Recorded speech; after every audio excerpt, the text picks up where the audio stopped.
name is Colleen Williams, and I'm a Senior Program Manager on the Microsoft Edge team, and I'm here to talk with you about the state of the browser in 2020. When it comes to the browser, we know there hasn't been a perfect solution. In fact, you likely use two browsers throughout your day, i.e. for legacy dependencies and a modern browser for everything else. 60% of organizations have legacy browser dependencies. We have them here at Microsoft as well. And when you look at these legacy sites, it's really hard to justify rebuilding them in modern standards because they just need to work. One of the main concerns when working on browsers is the potential for a security breach. So browsers remain a vulnerable surface for bad actors to access the corporate network, information, and data. In addition, end users can click on something, download something, save something. It's very easy to talk an end user into doing something inadvertently. The average cost of a data breach is close to $3.9 million. So security issues keep a lot of us up at night. I don't know about you, but I do spend a lot of time in the browser, not just because I work on one, but 60% of time spent using a browser on a PC from our telemetry. It is the number one used application in an OS, so it better be good. And finally, everyone has had to adjust to remote work almost overnight. Forrester anticipates that up to 50% of an organization's workforce may stay permanently remote. So Edge plays a very important role in this shift. This video will show why Edge is the browser for business, the browser in a remote environment, what we've been working on over the last year, and what's coming. So what is needed from a browser? Edge took the opportunity to focus on unique business needs. We've spoken with many customers, and it is important that a browser respects and maximizes existing investments across the organization. It's also very important that the end user and developer love the browser. It doesn't do us any good to build software that increases your support costs. So we think about the browser in the following ways. Protect with confidence. Edge is built with native Microsoft security features developed over years of working directly with enterprise customers. One such feature led Edge to top recent reports as the highest rated browser in phishing and malware protection. With features like this, you can protect your organization's users and data with confidence. Manage the browser. Every IT admin we speak with talk about the importance of being able to manage the browser. They have voiced frustration over needing two browsers, i.e. 11 for legacy applications and websites, and a modern browser for everything else. The new Edge can run legacy sites and apps and modern sites all in one browser. You can also manage Edge with the tools that you already use, such as Microsoft Endpoint Manager. And last here, end user and developer appeal. Edge also empowers productivity, giving users tools to find data, use it, and use the corporate information they need faster. The ability to remain efficient and productive throughout a workday is essential. And in 2020, we learned to think of these three things all together and all at once. So while we aren't physically located in a corporate-owned office or on a corporate-owned device, we need to be able to be efficient and productive while working from our dining room tables and keeping our personal and work lives separate. So over the last few months, we've done quite a bit of research, and so our Microsoft research team has gone out to talk to IT admins and end users to talk about pain points. So from the IT pain point perspective, they've had to shift focus to help workers remain productive in the new environment, maintain business continuity, manage network and connectivity issues, enable access to remote resources. And a lot of these resources didn't exist prior to March of 2020. It's as simple as, how do I VPN in? How do I access work data resources? And so a lot of us have had to start from scratch. And in doing so, we have to ensure that there's high security standards to protect corporate data and information at all times. From an end user standpoint, the pain points, and I think we can all relate to this as we are all end users at the end of the day. So how to separate work and personal lives, how to remain productive in their new home environments, access corporate information safely, work around poor internet connectivity, and adapt to a new work culture. And we've had to do this all while being isolated or having to fit in children's education and or taking care of other family members. So moving along, we've got security and compliance, which helps keep the browser secure, corporate data and information, manageability and productivity. So Edge is the most holistic browser for M365 customers, enabling you to harness the power of your investment. And finally, With most of us having to work remote seemingly overnight, Edge has shown it is the right browser for the remote environment. This presentation will show you all of the features Edge had built in prior to 2020 and new features we've prioritized to make working from anywhere simpler. So just a quick recap. So we announced that we were moving to the Chromium open source project in December of 2018. And all of 2019, we spent releasing previews, including our Canary, dev, and beta channels, along with a Microsoft Edge version that supported Mac OS. January of this year, we released our stable channel for broad availability, and we've been updating every 6 weeks since then. In August, we announced our Fast Track Partner Program. So for those of you familiar with Fast Track and the Partner Program, Edge is now a part of that. And what we're continuing to do is listen and learn. So all of the features that I'm going to talk about that we are doing and have done over the last year is all based upon feedback we've received from you. So let's start with security and compliance. So if we take a look at this slide, it covers things that we talked about at Ignite last year, such as SmartScreen, Application Guard, conditional access, and tracking prevention. I'm going to go into detail of the things that we've done since Ignite last year, and then what we're working on for the future. And again, as talked about, these features with the home icon right next to them, those are features that we already had that help and benefit remote work and makes that super simple for you. So let's go into detail into what's new since Ignite last year. So SmartScreen. SmartScreen protects from social engineering designed to trick users. As I said earlier, it's very easy to talk a user into doing something. So SmartScreen helps protect with malware, phishing, drive-by exploits. And a new feature that we've added is potentially unwanted app. Since SmartScreen works based upon reputation, this has flagged that this is a potentially unwanted app. So it's reported that the app has a low reputation or might cause unexpected behaviors. So you can take a look and move through what you need to do there, report the app as reputable, keep, or you can go ahead and cancel out so you don't have to download that app that you're not familiar with. So in 2020, the NSS Labs conducted an independent test of phishing and malware on the top 4 browsers with hundreds of thousands of phishing and malware samples over the course of a few weeks. So you can see here what they've tested. So measurements of protection against fresh new attacks, consistency of protection over time, and how effective the browser protection was overall.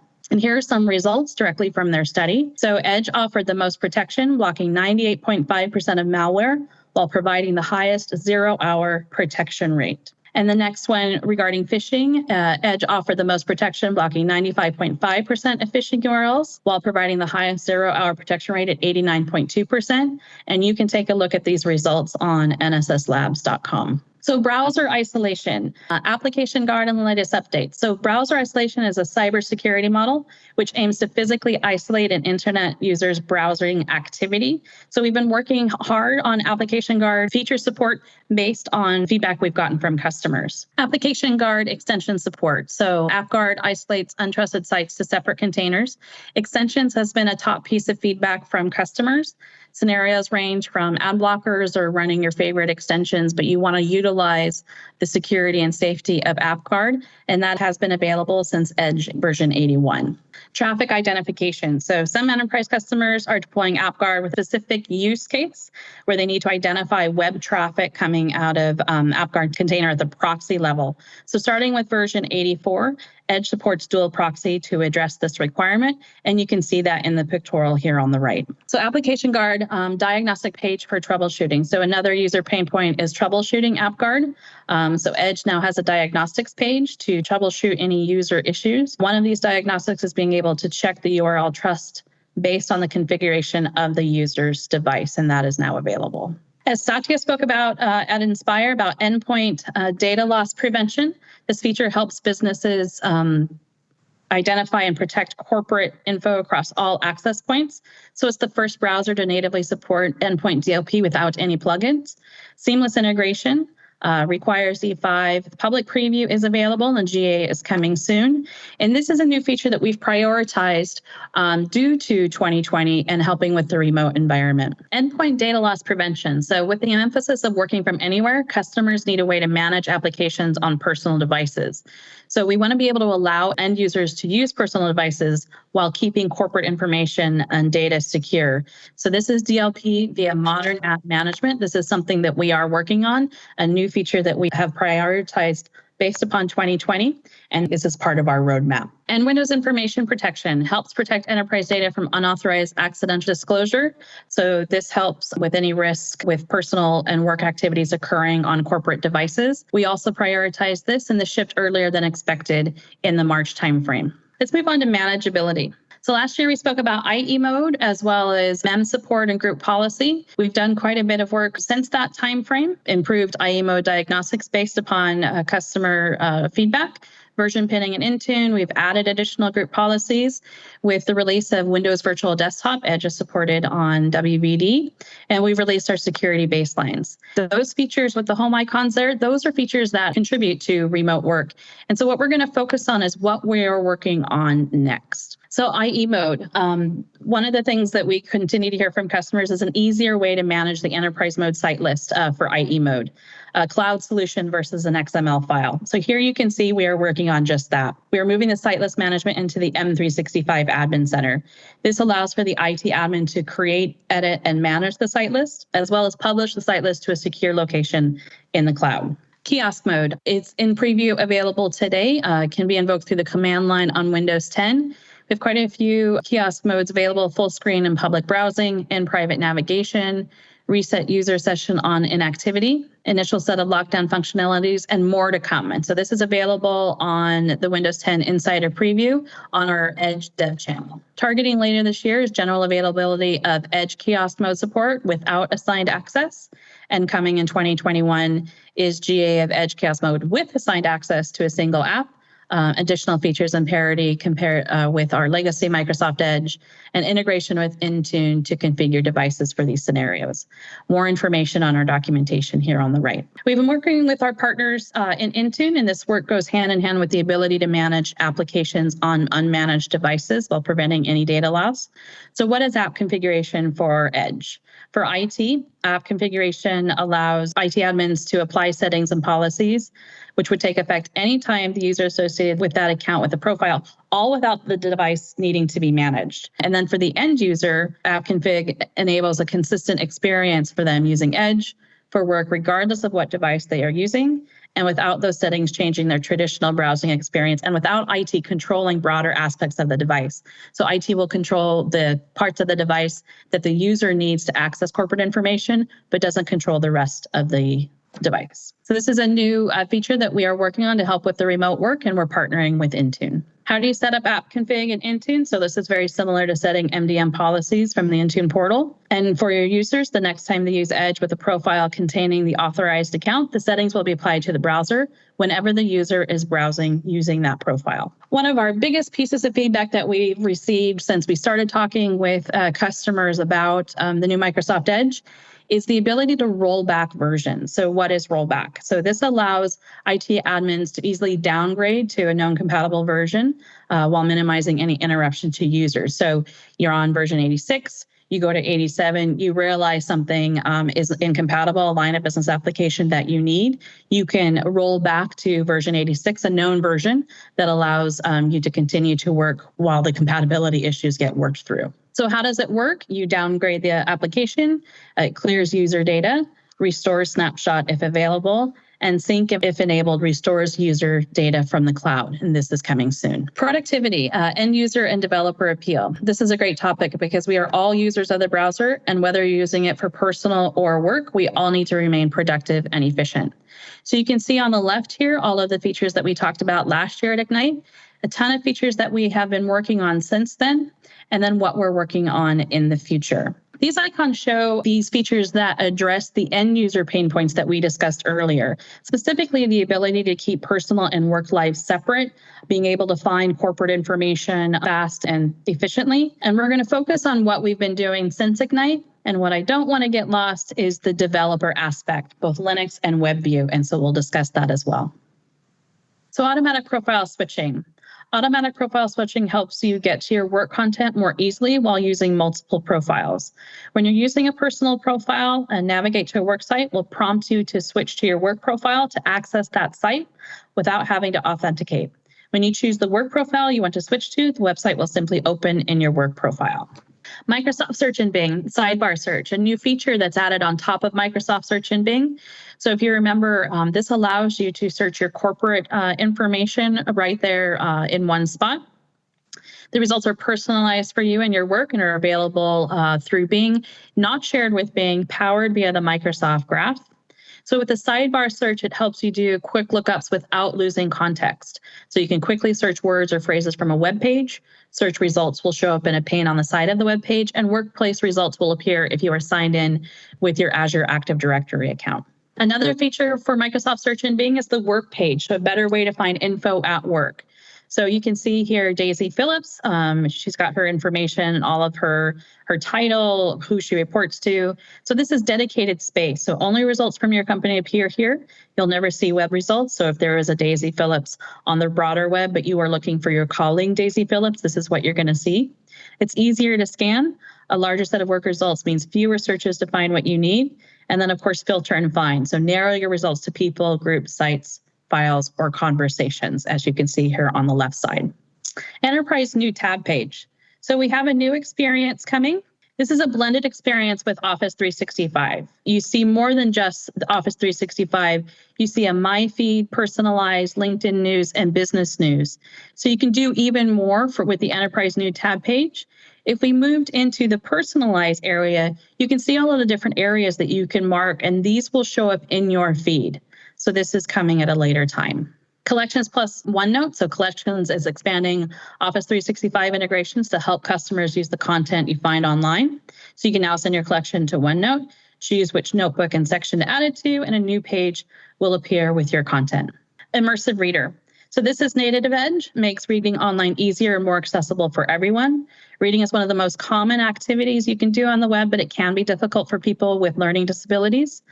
Clicking on Immersive Reader icon removes distractions on the screen and creates a simplified environment that helps you focus. Immersive Reader is available, including new features like line focus, translate support, and picture dictionary. And let's not forget about mobile. So work wherever and whenever you want. Edge is available on mobile, both iOS and Android, and we have a ton of features that helps you have a similar experience regardless of device. So Azure Active Directory conditional access, multiple profiles, sync, Microsoft Search and Bing, all of these features are available via mobile as well. So Edge on Linux. Since we first announced Edge, we talked about our desire to not have any fragmentation across platforms, and Linux has been a top piece of feedback from literally everyone we've spoken to. Where is Edge on Linux? So we know that millions of web developers call Linux home, and we want to make sure that any dependency or test automation, and we want to make sure Edge is a part of that. So we've previously shared our desire to bring Edge to Linux, and I'm excited to share that we've recently begun our Linux journey and plan to begin publishing dev channel builds of Microsoft Edge for Linux. And you can see that October 2020 date for that. WebView 2, this is based on Microsoft Edge on Chromium, consistent across supported Windows versions. It is available for Win32, C, C++, and some other areas. The default is Evergreen, or if you want a fixed version, that is available as well. And before we wrap up here, I want to take the opportunity for a couple of reminders. We did recently make two announcements. The first announcement is M365 web apps won't be supported on IE11 as of August 17th, 2021. Teams will end support a bit earlier on November 30th. We also announced that Microsoft Edge Legacy Desktop will be deprecated on all versions of Windows 10 on March 9th, 2021. And this Microsoft Tech Community article here below explains all of these announcements and the dates. But what I want to make sure you understand is there's no confusion, because some of our web properties are not going to support IE in the 2021 timeframe. That doesn't mean that IE11 is going anywhere. It is still a part of the OS. It is continued to be supported on the lifecycle of the OS on which it is installed. And one of our differentiating factors from other companies is our ability for support at no additional cost. So we've got the Aperture program. So if a site works on IE11 standalone, on Google Chrome or any version of Edge, they'll also work on the new Edge, and if not, give us a call. For Fast Track, for customers who have deployed 150 plus seats of Windows 10 Enterprise, the Fast Track program is there and has added Edge as a part of their support. And the beta and the stable channels are available through our Premier Support program. Thank you. That is my enterprise story for Edge. So a couple of things for you to go do. Make sure you are downloading Edge. Set it as your default browser. We have a lot of documentation on ak.ms/deploy-edge. This is where you can plan, deploy, configure, manage, and learn about all of the enterprise features that I discussed here today. And we have more videos available on our Edge YouTube channel. So please make sure to go check out deeper dives into all of the features that I talked about. Thank you so much for your time. I hope this presentation was enjoyable, and have a great rest of Ignite.